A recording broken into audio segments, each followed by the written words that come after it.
Nosso Deus, abra sua Bíblia por gentileza, vamos juntos, livro do profeta Jeremias, tá?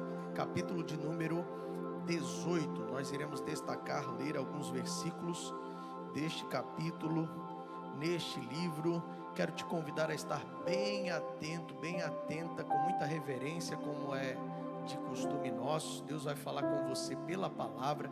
Se você precisar sair por alguma emergência, espero que não precise, mas você pode utilizar os corredores, as saídas aqui, né? Os corredores, as saídas laterais, evitar passar aqui na frente para que nada interfira na transmissão da mensagem. Se você puder, lembre-se, coloque seu celular aí no silencioso agora, modo avião, ou desligue ele se for possível, tá bom? Esteja atento, esteja ligado. Deus vai tratar conosco, eu creio, pela palavra. Evite qualquer distração. Quero glorificar a Deus por esta oportunidade que tive, tanto pela manhã como agora à noite, de transmitir a mensagem, ministrar a sua poderosa palavra, a palavra que Deus tem me confiado. A minha gratidão a Deus, pois faço isso com muito prazer, com muito amor, com muita alegria, entendendo, reconhecendo que fui chamado para isso, né? Quero glorificar a Deus pela vida do nosso pastor, registrar aqui mesmo na sua ausência, pastor Anderson, gratidão pela confiança, toda a equipe de pastores aqui, ó, pastor Tiago, pastor Williams, Carlos Guedes, Edvard. Deus continue abençoando cada um dos senhores com as suas famílias, tá? Glorificar a Deus pela vida dos obreiros e glorificar a Deus pela sua vida, você que está aqui nesta noite de celebração. Nós vamos agora à palavra do nosso Deus. Acredito que já deu tempo suficiente de você encontrar livro do profeta Jeremias, capítulo 18. Nós vamos ler até o versículo de número 7, tá bom? Você encontrou, pode confirmar dizendo amém? Que bom, vamos ler a palavra do nosso Deus então. Esta é a palavra que veio a Jeremias da parte do Senhor: levante-se e desça à casa do oleiro, e ali você ouvirá a minha mensagem, a minha palavra. Então desci à casa do oleiro e o vi trabalhando com a roda, ou sobre as rodas. Tem uma tradução que eu aprecio que diz assim: e eis que ele estava, o oleiro, entregue a sua obra, realizando a sua obra sobre as rodas, tá? Então é isso que Jeremias viu. Versículo 4: mas o vaso de barro que ele estava formando estragou-se, quebrou-se nas suas mãos. Por isso ele o refez, ele tornou a fazer, moldando outro vaso de acordo com a sua vontade.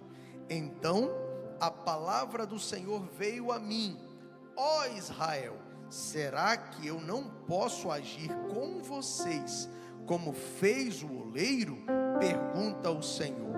Como barro nas mãos do oleiro, assim são vocês nas minhas mãos, ó Israel. Até o versículo 6, você pode dizer amém?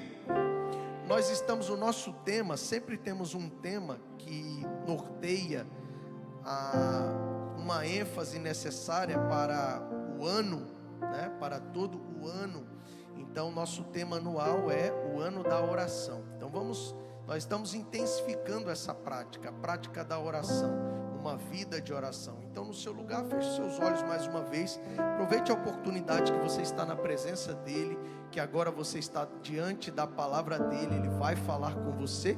Então se expresse, agradeça a Deus por isso. Muitos gostariam de estar aqui e não podem estar, né? Outros não entendem a importância, mas que bom que você está aqui. Pai, nós te amamos e te damos graças por tua presença e por tua palavra. Nós reconhecemos que a tua palavra é viva. O escritor aos Hebreus já anunciou, já caracterizou a tua palavra como eficaz. A tua palavra, ela é mais penetrante do que espada alguma de dois gumes. ela penetra a divisão da alma e do nosso espírito, das juntas e medulas. A tua palavra é apta para discernir os nossos pensamentos e as intenções do nosso coração. Nós cremos no poder da tua palavra. Fala conosco nesta noite através da tua palavra, que a tua igreja seja abençoada por ti, que possamos ser renovados, avivados, consolados, confortados, que a tua palavra que vem, que será lançada, não torne vazia, mas cumpra aquilo que lhe apraz, Senhor. Nós oramos te dando graças no nome de Jesus. Amém e amém.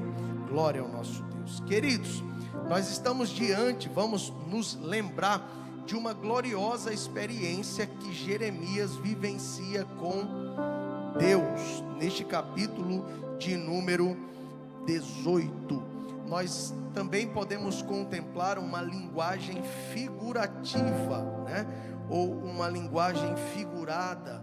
É importante nós entendermos tanto o contexto da vida de Jeremias, do exercício do seu ministério, como também, observando esta experiência específica, entendermos as representatividades do que está acontecendo diante de Jeremias, as representações. Quais são as representações?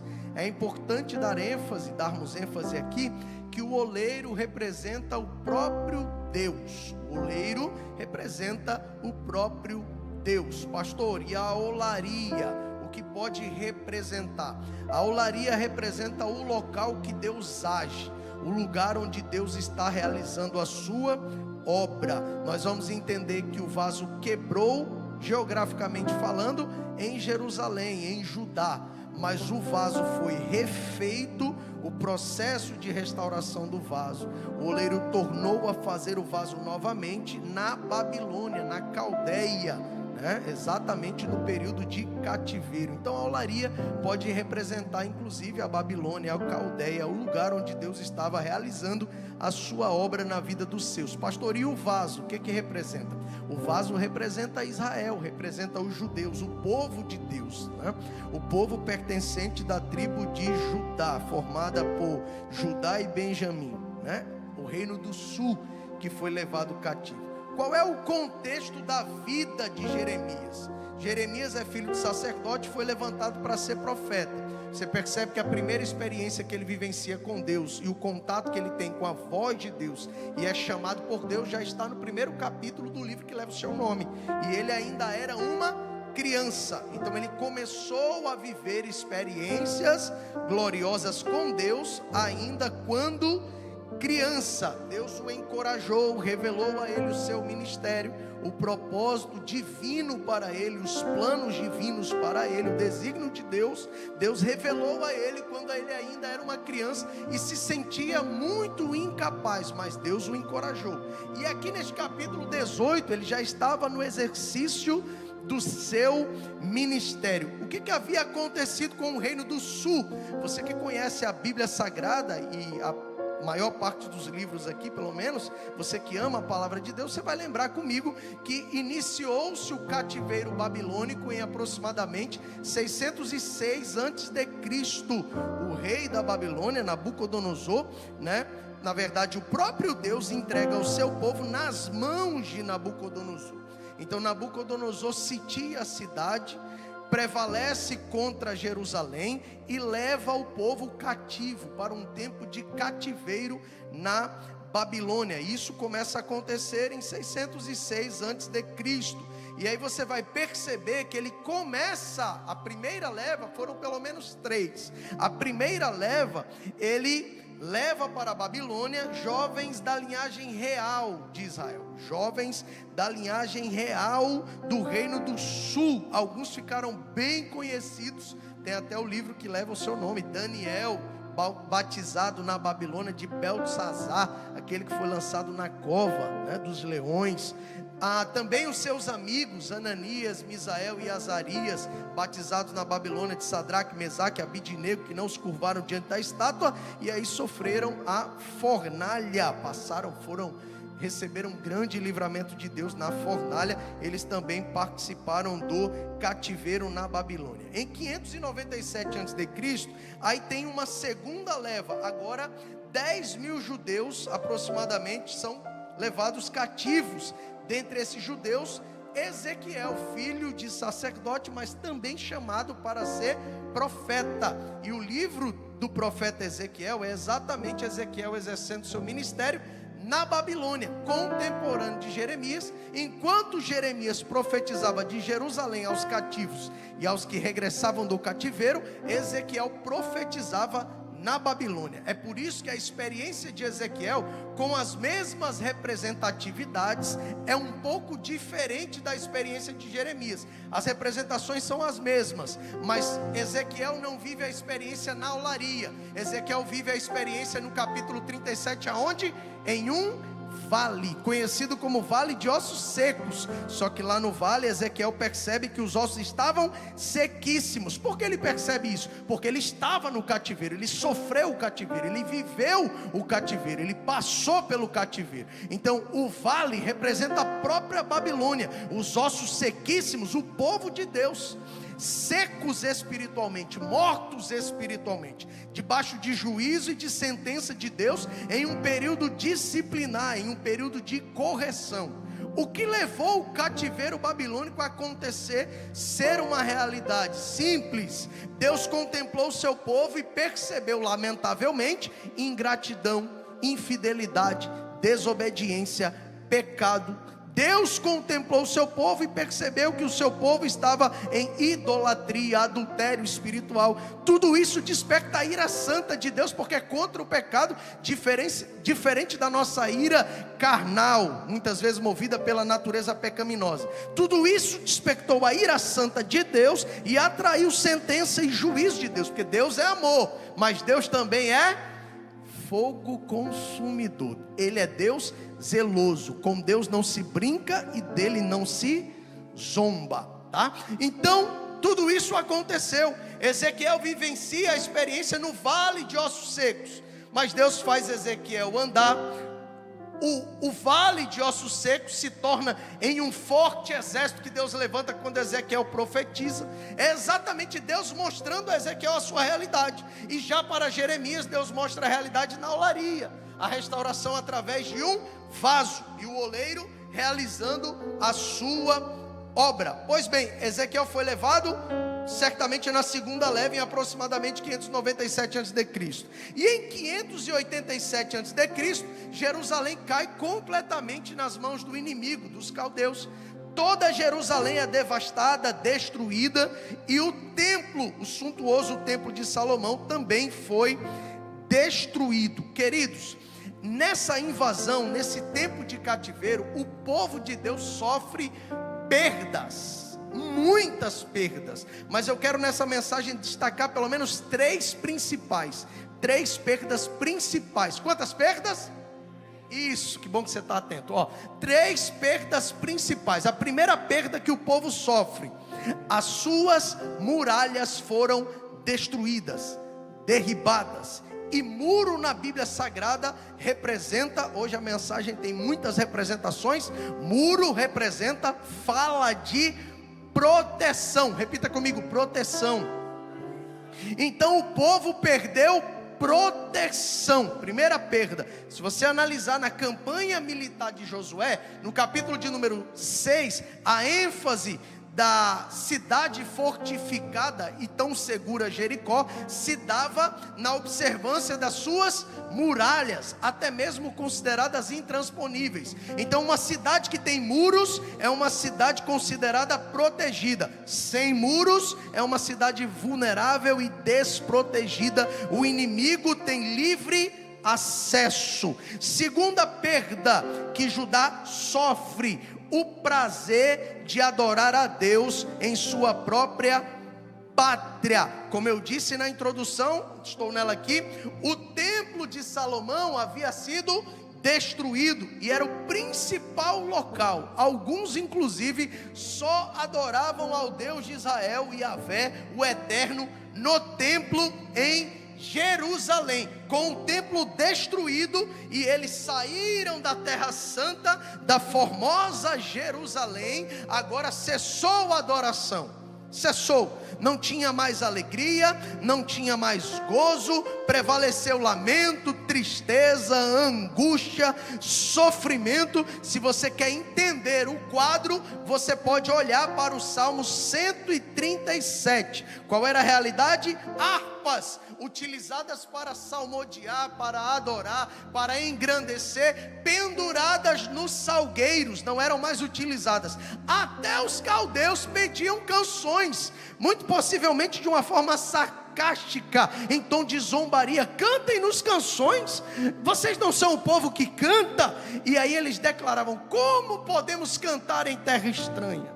Como podemos cantar se parece que a nossa língua se apegou, grudou no céu da nossa boca? Nós não temos ânimo, não temos fôlego, não temos força nem alegria para cantar. Eles só queriam justiça para os caldeus, mas Deus estava executando justiça sobre eles e tratando com eles com o seu próprio povo. Então, a segunda perda, o prazer de adorar a Deus em sua própria pátria. A terceira perda, eu deixei ela para o final, não por ser menos importante, até pelo contrário, a mais significativa e importante de todas as perdas. Primeiro, eles perderam proteção, muros derribados. Segundo, eles perderam o prazer de adorar a Deus na sua própria pátria. Qual foi a terceira perda? A Arca da Aliança, que representava a presença de Deus. Então o que eles perderam? A presença de Deus. A arca foi levada. Você vai lembrar comigo que a Arca da Aliança era uma espécie de caixote de madeira de acácia. Ela tinha 1,11 m de comprimento, 66 centímetros de altura e de largura.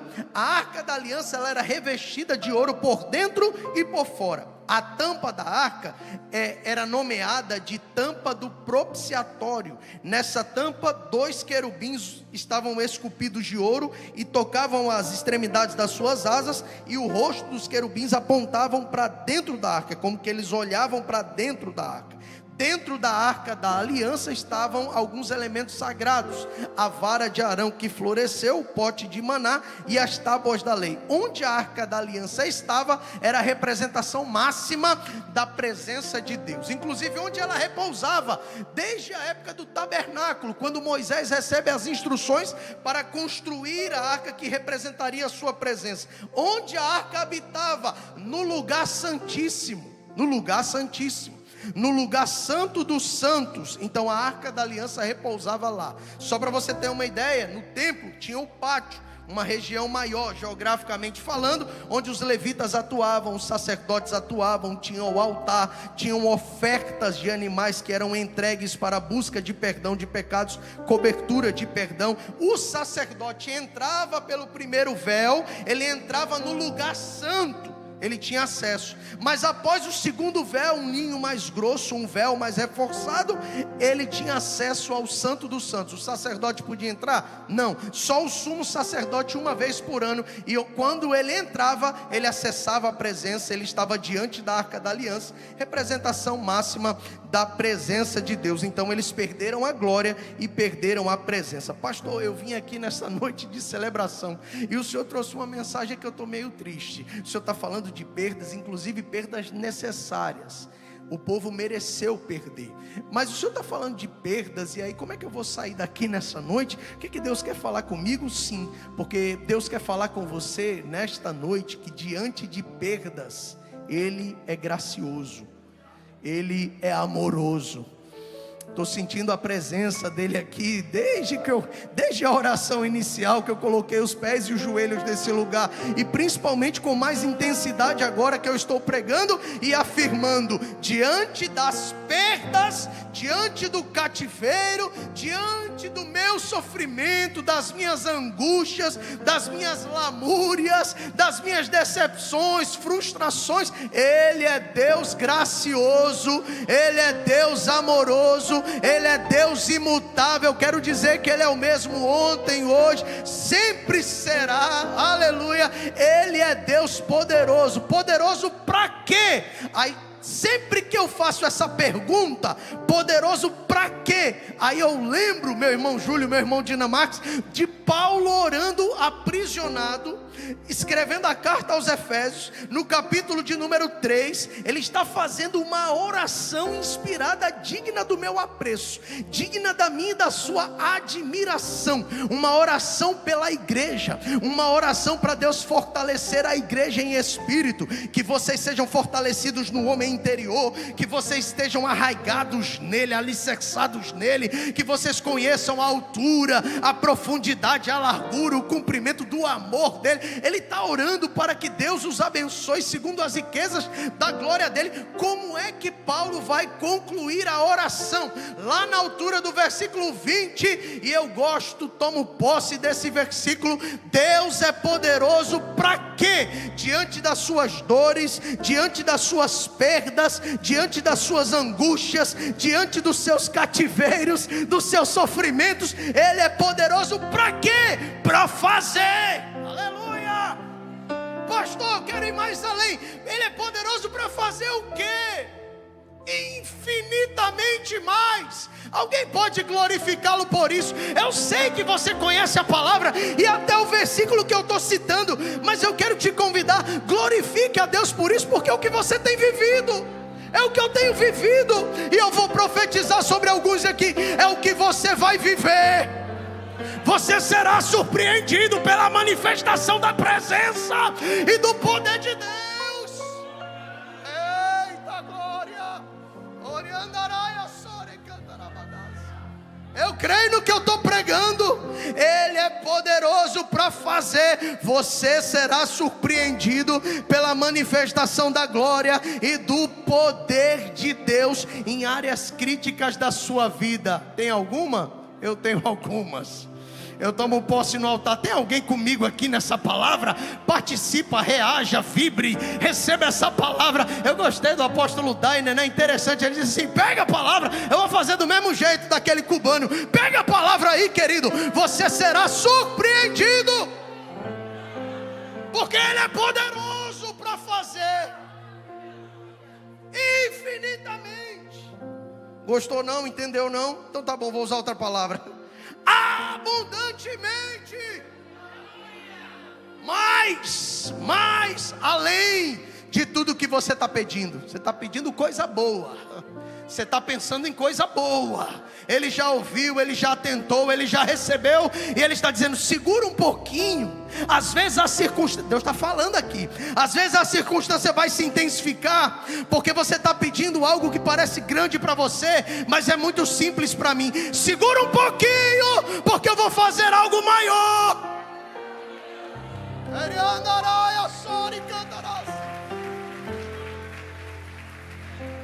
Eu creio que é resposta de oração para quem entrou aqui nessa noite. Estou sentindo graça, estou sentindo o céu aberto. Você está orando dizendo: Deus, eu não aguento mais. Aguenta sim, porque sou eu que te sustento. Aguenta sim, porque sou eu que te fortaleço. Aguenta sim, porque você já está bem pertinho. Promessa vai se cumprir.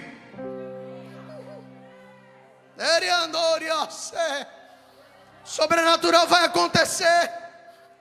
Deus vai dar um basta em algumas áreas, mas Deus está dizendo: segura aí, meu filho, aguenta um pouquinho mais, porque Ele vai fazer mais além do que você está pedindo ou do que você está pensando. Diante das perdas, pastor, me prova na palavra Deus fazendo isso, para eu assim sair daqui ainda mais animado com a palavra. Creio que é isso que vai acontecer com você. Eu te provo na palavra. As muralhas foram derrubadas, as portas queimadas a fogo. Aí de repente, Neemias está na fortaleza em Suzã, servindo como copeiro do rei. Aí ele tem uma ideia, ele está preocupado com o povo. Quando a gente se preocupa com o outro, quando a gente faz algumas perguntas, procura algumas informações, tem uma certeza, é Deus despertando você para te usar no processo. Vou repetir: Quando você começa a se preocupar, quando você começa a atentar para alguém, lembra de alguma situação, de alguma circunstância, não é para você ficar estarrecido, amedrontado, temeroso, não é para você se acovardar, não, é porque Deus está te levantando para você participar do processo, porque Ele é Deus de restauração e Ele é Deus de restituição. Senti uma graça aqui nessa afirmação, tem uma graça diferente aqui. Ele é Deus de restauração e Ele é Deus de restituição. Se você está preocupado, é porque Ele vai fazer você participar do processo.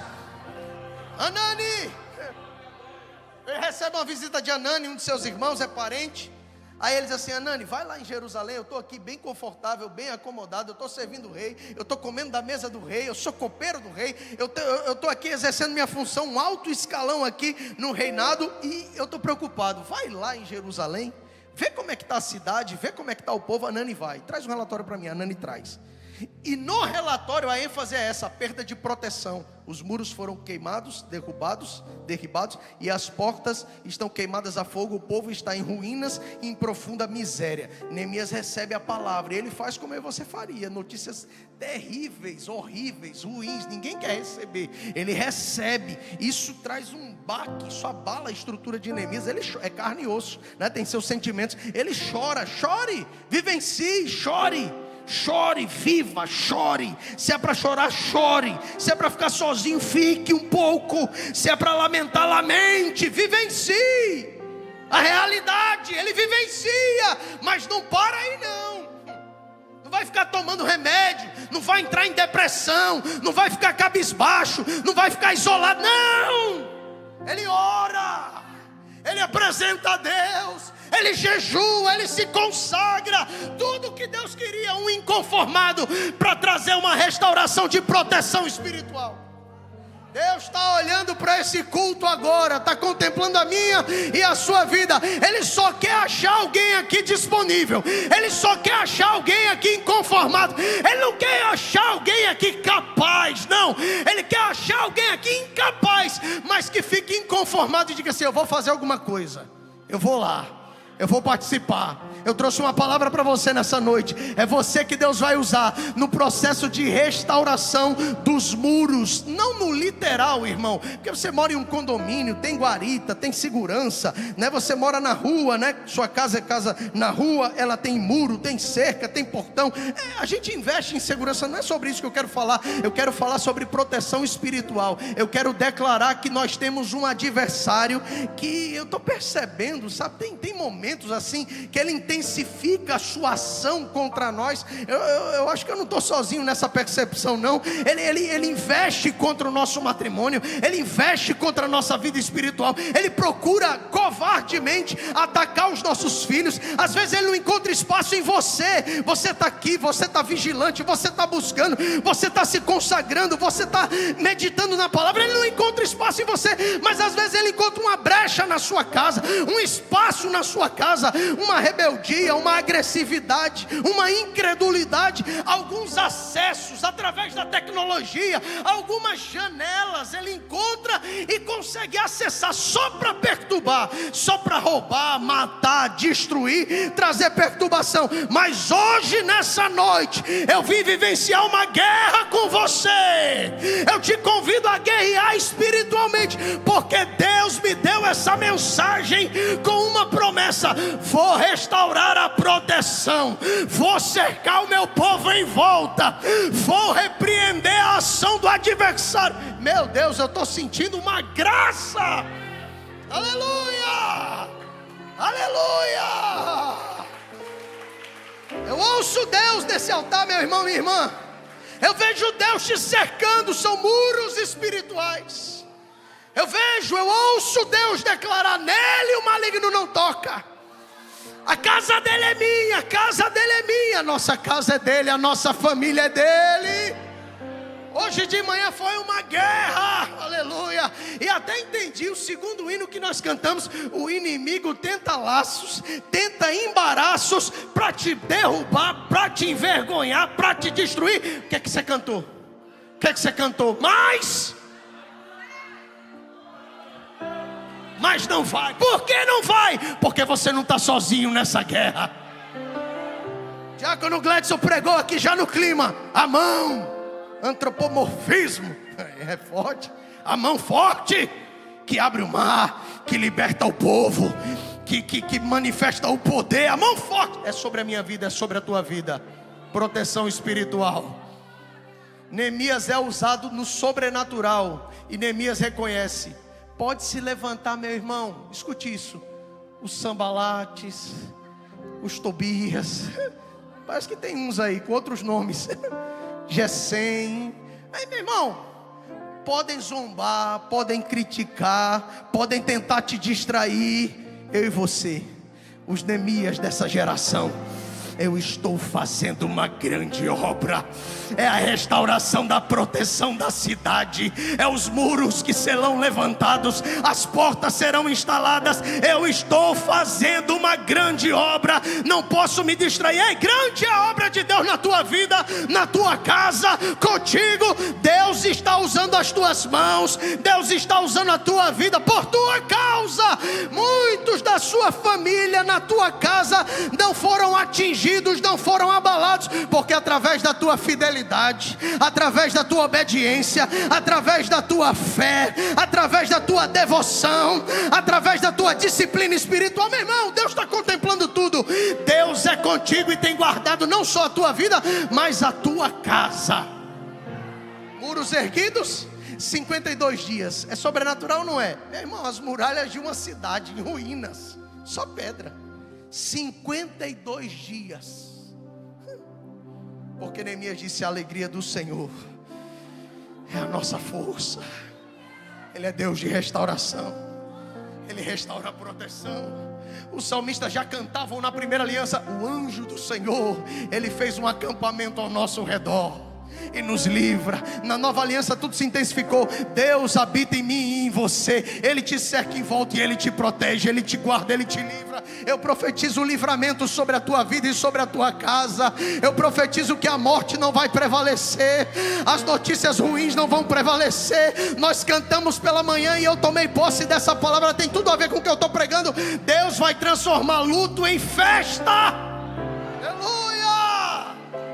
Você veio aqui para falar com Ele, como nós cantamos. Você veio aqui para falar com Deus. Então você está falando com a pessoa certa. É a pessoa certa que está falando com você agora. É Ele e você. Deus restaura a proteção espiritual e o prazer de adorar a Deus na própria pátria. Nessa restauração da proteção espiritual, projeta para mim, por favor, Alex, junto com a equipe de comunicação. Vamos juntos ao livro do profeta Zacarias. Por quê? Porque Zacarias foi muito usado por Deus junto com Ageu no processo da reconstrução do templo. Ele foi muito usado por Deus no processo da restauração espiritual. Quando Deus quis restaurar o seu povo, quando Deus quis operar restituição, eles foram muito usados por Deus, juntamente com Esdras, como um líder, um sacerdote espiritual. Se você colocar para mim, Zacarias capítulo 3, versículo 2. Toma uma água para esperar. Eu sou acelerado, deixa eu respirar. Escute, olhe para cá. Você acredita que o livro é profético? Claro. Então a palavra ela é profética para você hoje. Eu não sei o que é que o maligno está fazendo contra você e contra a sua casa, mas uma coisa eu sei: por causa da sua vinda aqui e por causa da tua exposição à palavra, o que Deus está fazendo é isso aqui. Entenda, antes de você ler comigo, segura aí, antes de você ler comigo, Zacarias está tendo uma visão. Quem é? Josué, o sumo sacerdote, Zorobabel, o governador. Eles vão liderar, eles vão participar do processo da reconstrução de Jerusalém, especificamente do templo.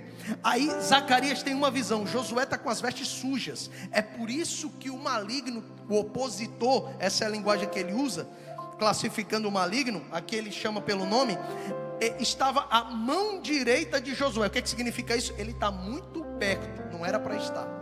Alguém deu lugar, alguém deu brecha. Claro, as roupas sujas de Josué revelam o motivo pelo qual aquele ser espiritual está à mão direita, está muito perto para se opor.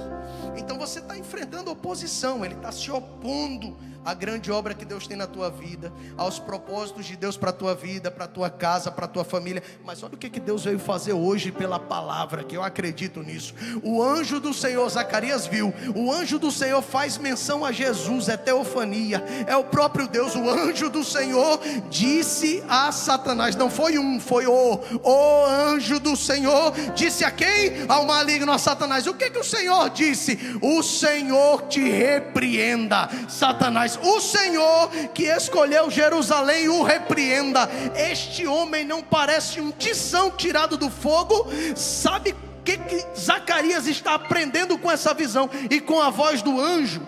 É que Deus escolheu o seu povo como um pedaço de lenha, de brasa, colocou no cativeiro como que dentro de uma fornalha, de uma fogueira para refinar. O fogo queimava, resplandecia, e Deus dizia assim: essa brasa é escolhida. Deus está apontando para você hoje, está dizendo: ele é escolhido, ela é escolhida, é meu escolhido. Por isso que está aqui, é porque é meu escolhida, é minha escolhida, está ouvindo a minha voz, está sensível à minha voz. Então qual é a ação de Deus para com o seu escolhido? Ele repreende o mal. Agora mesmo, você está aqui. Eu não sei se você acredita, eu acredito demais. Eu quero te convidar a crer nisso que eu vou pregar. Deus está desfazendo laços.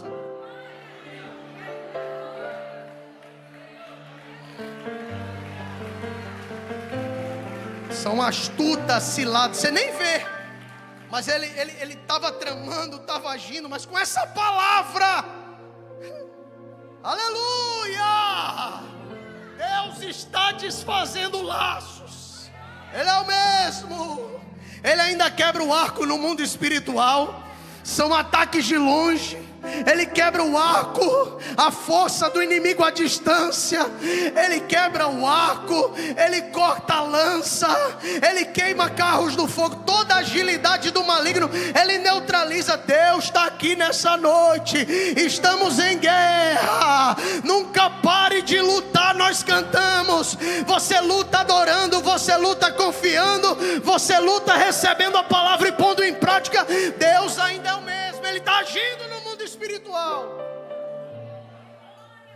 Ele restaura a proteção e restaura o prazer de adorar a Ele. Ele faz isso, irmão. Como? O cativeiro tem início, o cativeiro tem uma duração, tem meio, mas o cativeiro também tem fim. Jeremias recebe a revelação. São 70 anos de cativeiro, mas passados os 70 anos, olha a revelação. Olha o que Jeremias recebe. Jeremias 29:11. Eu bem sei, diz o Senhor, pensamentos que eu tenho a vosso respeito. Vocês estão no cativeiro, vocês estão num período de sofrimento, mas os meus pensamentos são de paz, não de mal, para vos dar o fim que esperais. Então me buscareis, orareis a mim e eu vos ouvirei. Me buscareis e me achareis, quando me buscardes com todo o vosso coração. Eu vou trazer de volta os cativos. O que eu estou pregando aqui na Devec Natal? Ele é Deus de restauração e é Deus de restituição. Tem coisas que você perdeu. Eu estou falando de coisas espirituais e até materiais, coisas que você perdeu. Ele é poderoso para restituir. Eu perdi, eu não usava mais, eu não acreditava mais. Eu cheguei a perder o dom de falar em outras línguas, o dom para profetizar, alguns dons que Deus tinha me confiado quando eu era criança. Na minha adolescência eu perdi, mas quando eu estava com 20 para 21 anos, Ele continuou com a mão estendida. Eu estava como um vaso quebrado na mão dele, mas Ele estava disposto, estava só moldando. A mão dele era sobre mim, a mão dele é sobre você. Ele vai moldando, Ele vai realizando a vontade dele, você nem vê. Aí Ele restituiu. Uma bela manhã eu fui ligar para um irmão que tinha me evangelizado, para dizer para ele que eu tinha voltado para o evangelho, tinha me reconciliado com Deus. E na ligação, quando eu fui falar em português, o que é que Deus fez? Restituiu o dom. Eu comecei a orar em outras línguas. O irmão ficou sem acreditar, porque ele tinha me visitado há poucos dias e ele tinha visto quão perdido eu estava e o auge da minha rebeldia. E ele foi para o estado dele pensando assim: Rodrigo pode até voltar, mas eu acho que vai demorar um tempo. Poucos dias que ele me visitou, orou por mim, deixou algumas mensagens para eu meditar. Poucos dias eu ligo para ele e ele esperava tudo, ele não sabia mais nem qual era meu número. Mas quando eu liguei para ele, o que ele estava ouvindo? Eu orando em línguas, irmão. Você imagina o sentimento dele? Por quê? Porque Deus é Deus que restitui. Eu vim pregar restituição de dons espirituais. Eu vim pregar que Ele vai restituir, aleluia, Ele vai restituir o fervor. Aleluia! Ele vai te conduzir num caminho de restituição, de volta ao primeiro amor. Eu vim pregar, preguei pela manhã, quero pregar agora. Você vai sair do Salmo 137, ele vai lhe levar para o Salmo 126.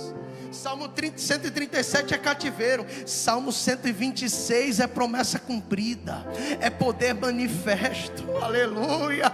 Salmo 126, você não sabe se você está acordado ou se você está sonhando, se o que está acontecendo é de fato realidade. Eu não sei se alguém vai acreditar no que eu vim pregar, mas eu tomei posse e não é privilégio só para mim. Eu quero compartilhar com você. A tua boca vai se encher de riso, está lá, você pode ler. A tua boca vai se encher de riso. Você estará como quem sonha. Talvez no tempo do cativeiro você está lá junto do rio Quebar, está chorando, está lamentando, harpa pendurada no salgueiro. Agora que chegou o fim do cativeiro, e eu estou profetizando alguns bastas de Deus sobre a minha casa, sobre a tua casa, em algumas áreas específicas das nossas vidas, nós vamos ficar como quem sonha. Eu vim pregar que Deus vai restaurar a tua vida espiritual de uma maneira que você vai entrar por essas portas diferente. Você não vai entrar aqui mais para assistir, para observar, para criticar. Você não vai entrar aqui pensando que você está numa reunião social. Você vai entrar aqui derramando a alma. Você vai entrar aqui com facilidade para adorar, atrair a presença dEle com a tua adoração. Eu creio, aleluia, recebo. Você vai sair do Salmo 137, vai para o Salmo 126. A arca foi levada, perderam a presença e a glória. Pastor Rodrigo, e como é que Deus restaurou isso? De uma forma miraculosa, incomparável. Quando a gente medita sobre a perda da arca, a perda da glória, a perda da presença, aí olha o que Deus faz, o plano dele. O meu Senhor e o meu Salvador, seu Senhor e o seu Salvador, em uma sexta-feira, no Gólgota, na cruz, no Calvário, ele está de braços abertos, os pés pregados no madeiro, e ele dá um brado. No grego, tetelestai. Qual é o brado? Você sabe. Está consumado, a dívida está paga, o perdão está liberado. Ele levou sobre si os pecados da humanidade inteira. Aí você entende uma oração que ele faz: Deus meu, por que me desamparaste? Ele entrega o Espírito dele, uma oferta, o sacrifício perfeito. Por isso que ninguém precisa mais oferecer animais, porque o sacrifício foi perfeito, o perdão foi completamente liberado. E aí ele dá esse brado. Quando ele dá esse brado, você observa que os evangelistas narram um fenômeno. O que aconteceu no templo? O templo de Herodes. O que aconteceu? O véu do lugar santo para o lugar santíssimo se rasgou de alto a baixo. Quando o véu se rasga de alto a baixo, é Deus rasgando o véu. Você entende e pode entender assim: eu tenho livre acesso, que maravilha. Agora a gente pode entrar com ousadia, com fé, no lugar santíssimo, desfrutar da presença de Deus. A morte de Jesus liberou, derrubou qualquer barreira, é verdade. Mas o véu rasgado também revela: a arca não estava mais lá. Então o véu rasgado transmite para mim e para você um questionamento: onde está a presença? Onde está a glória? Só que Jesus já havia antecipado aos seus discípulos: a minha obra vai ser uma restauração. É como que a arca viva estava ensinando. A arca viva, ele é a manifestação suprema, máxima da graça e da presença do próprio Deus. Jesus estava com os discípulos, ele ensinou: onde estiverem 2 ou 3 reunidos no meu nome, a presença. A arca agora é móvel. A presença, aí estou eu, o meu Espírito, aí estou eu no meio. Ele é Deus de restauração, ele é Deus de restituição. Perdeu a glória, perdeu a presença, ele restitui. Eu declaro: a tua vida é lugar da presença, a tua casa é lugar da presença. Ele está entrando com restituição da sua própria presença, com visitação, manifestação e habitação. Você recebe essa palavra? Eu recebo essa palavra. Para a gente terminar e concluir bem rapidinho, a gente está dentro do tempo aqui bem tranquilo. à noite assim tem um tempinho a mais. Escute. 3 perdas, Deus restaurou as 3, restituiu de uma forma poderosa, porque Ele é Deus de restauração, Ele é Deus de restituição. Mas nessa experiência com Jeremias, a palavra do Senhor veio até ele, e o que Deus disse para ele? É o que Deus está falando comigo hoje aqui com você. Eu estou falando do poder de Deus para restaurar e para restituir. Eu falei até agora o que Deus faz. Eu quero terminar falando o que eu e você precisamos fazer. Aí eu termino. Jeremias, levanta-te. Você me ajuda a pregar para alguém que está pertinho de você? Eu gosto de interação. Diga para ele, diga para ela, levanta-te. Não é no literal, você não levantou da cadeira, você não ficou de pé, porque não é no literal. Esse levanta-te é dispõe-te.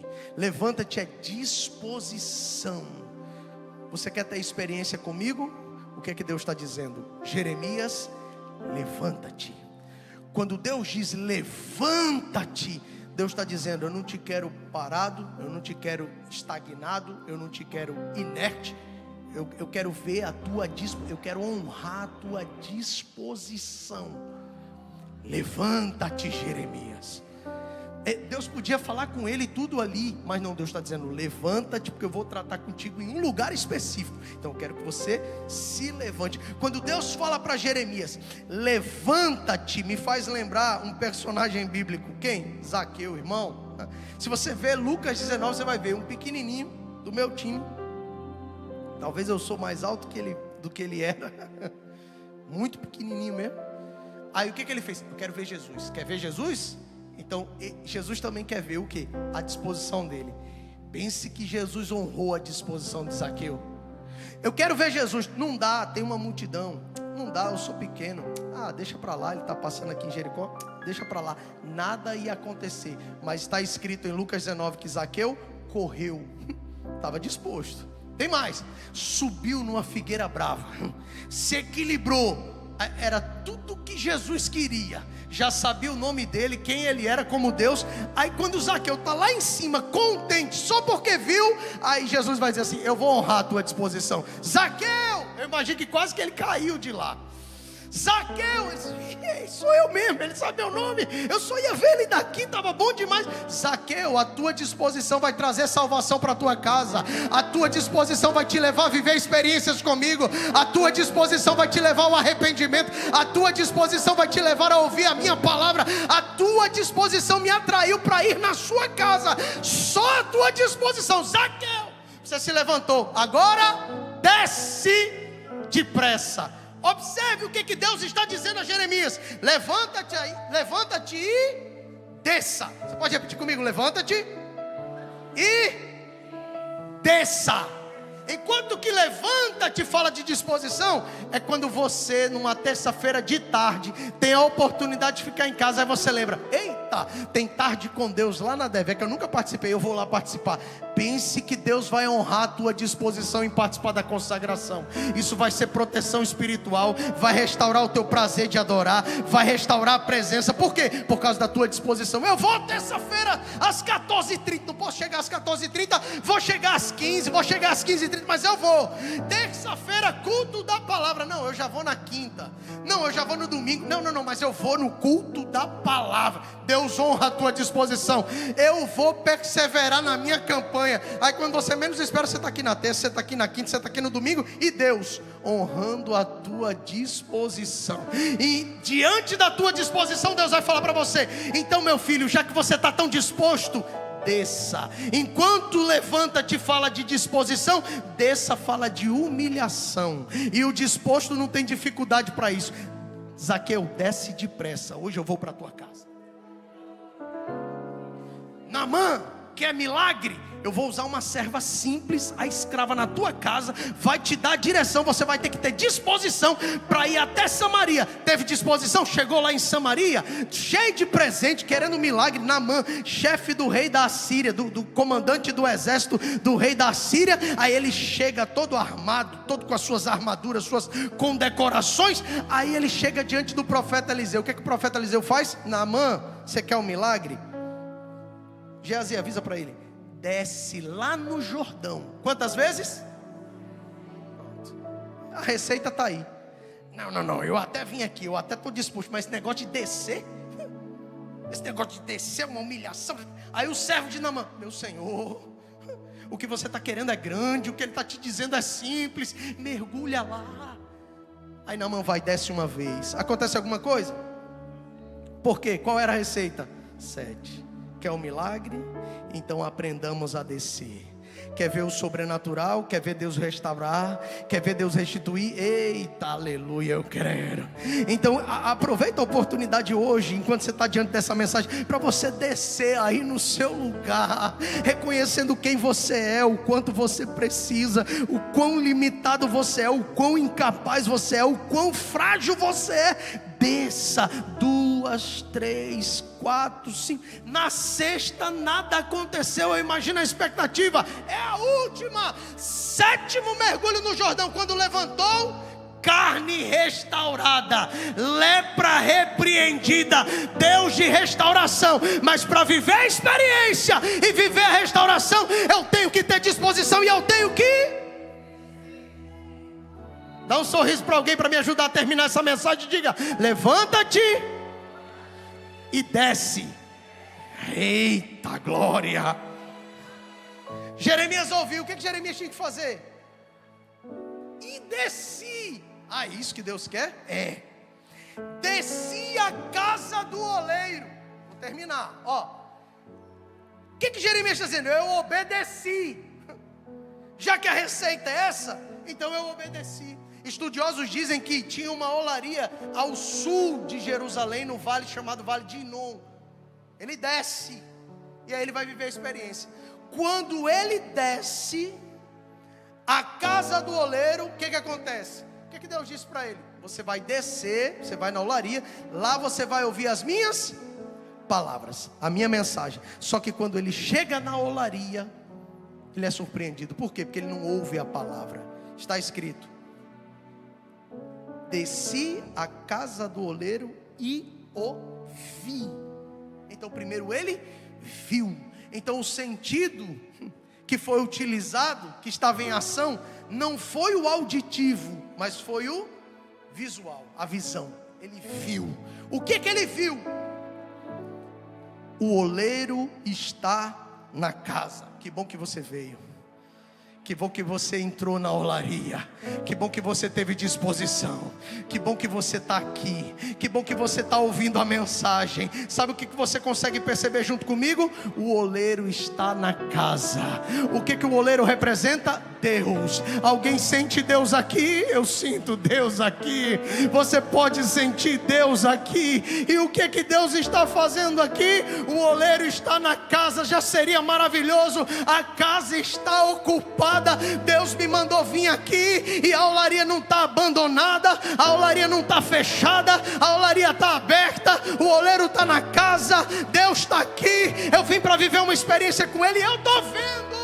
O que Ele está fazendo? Ele já estava fazendo a sua obra sobre as rodas. Então olhe para cá. Jeremias, quando entrou na olaria, o oleiro não percebeu a presença, a visita de Jeremias. Disse assim: opa, deixa eu pegar aqui o barro, deixa eu ativar a roda, deixa eu começar a trabalhar. Não, quando Jeremias entrou, o oleiro já estava lá. O que significa isso? Você entrou aqui. Deus não começou a trabalhar na sua vida quando você entrou aqui. Ele já está. Jeremias estava se levantando. Jeremias obedeceu, desceu. E o que o oleiro estava fazendo? Trabalhando. Diga comigo: trabalhando. Ele está trabalhando. Ele está realizando a sua obra. E a sua obra é grandiosa. Você não está nem vendo, mas Ele está trabalhando em teu favor. Está trabalhando em favor da tua família. Ele viu, o oleiro já estava trabalhando. Vou terminar. Você não está vendo, mas Deus está agindo. Ele estava trabalhando num vaso de barro, mas o vaso se quebrou. Foi o oleiro que quebrou o vaso? Não, foi o vaso que se quebrou. Foi o diabo que quebrou o vaso? Não, por quê? Porque estava na mão do oleiro. Então foi o vaso que se quebrou, sou eu e você que quebramos. Como? Com os meus erros, com as minhas falhas, com a minha teimosia, com a minha insensibilidade, com a minha desobediência, com os meus pecados. O que acontece? Quebra. E quando quebra, está na mão. Está na mão. Eu acredito que tem uma grande possibilidade de alguém ter entrado aqui e talvez esse seja o seu sentimento. Eu entrei aqui como um vaso quebrado. Eu estou quebrada, eu estou quebrado. Mas eu tenho uma boa notícia para você. Você está na mão. Ele está trabalhando na tua vida. Ele permitiu tudo isso acontecer só para te atrair para a presença. Talvez se essas dificuldades que você está enfrentando, você não estivesse enfrentando, aqui você não estaria. Você poderia estar passeando, viajando, fazendo qualquer outra coisa muito boa, mas você escolheu o melhor lugar. Por quê? Porque Ele está trabalhando e está te atraindo para perto. Ele está trabalhando e está te atraindo para a presença. Ele está trabalhando e está dizendo: você está na minha mão. Pode ficar de pé, crendo nessa palavra, para a gente terminar aqui. Fica de pé. Ele está trabalhando.